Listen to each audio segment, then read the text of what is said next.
Hello again. I'm Ginger Healy, the Parenting Director at the Attachment and Trauma Network.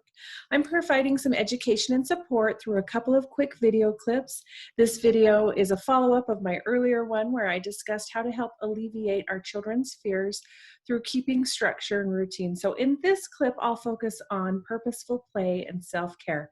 So in order to do that, let's quickly review the PACE model by Dr. Dan Hughes. Because this model is, it's a therapeutic parenting model and it really helps our children feel safe.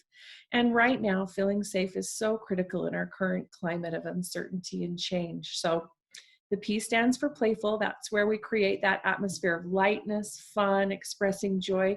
Laughter really breaks down those defensive barriers and decreases anger. The A stands for acceptance, and that's really at the core of the child's felt safety. We want the child to know that we accept their feelings and their motives that lie underneath that behavior. C is for curiosity. So when we talk to our kids, instead of asking them why did you do that?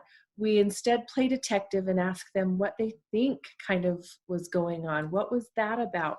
Using that non-judgmental tone. And the E is for empathy, where we can actively show our kids that they're important to us by conveying that during these really hard times, we won't leave them.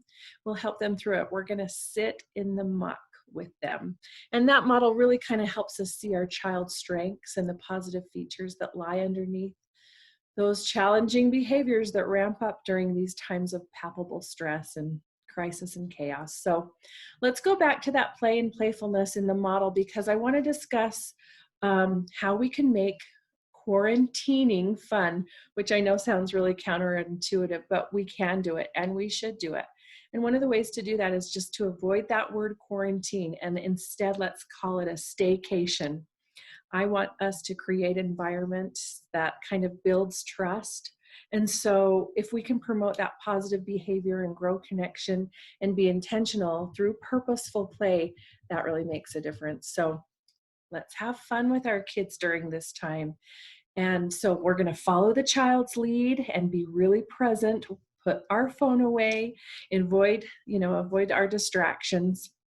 We're going to engage with them in conversation, touch them, look them in the eye, be curious, and ask open-ended questions. Play alongside them and kind of track what they're doing. Listen to them so that we can really be attuned and use sensory play. Let's not be afraid to make messes.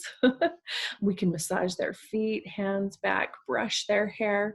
It doesn't matter what we do, except that what we keep in mind and have that same goal of fun and playful. We just want the laughter to be there. Laughter is so healing. So let's jump into self-care, because I know most of you hate talking about it and are not good about it, but it really is important, because we cannot take care of our kids if we don't take care of ourselves, and we all need support. So I'm asking you to take breaks, to ask for help. Did you know that you can take mini breaks, that there is such thing as a mini respite? When you think of power naps, like 10 to 15 minutes and how fulfilling they can be, I want you to think about taking a mini break, and that can be just as fulfilling. A shower that is mindful and full of deep breathing and positive affirmations, a real nap, a moment in your closet alone with chocolate, a phone call to a friend, whatever fills your cup. I really want you to be gentle with yourself as a caretaker. One of the most important things that we can teach our kids is the break and repair, which is that when you make a mistake, you can have a do-over, you can do it again, you can repair it and fix it. And we need to give that same grace to ourselves, where we have do-overs, because we're not perfect parents and we shouldn't have that expectation of ourselves. So let's get up and try again. And I want you to just be a good enough parent and just try some of these suggestions and keep going.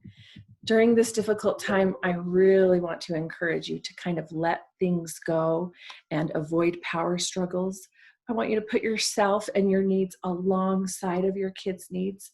Don't put yourself on the back burner. You're not alone. we are here for you.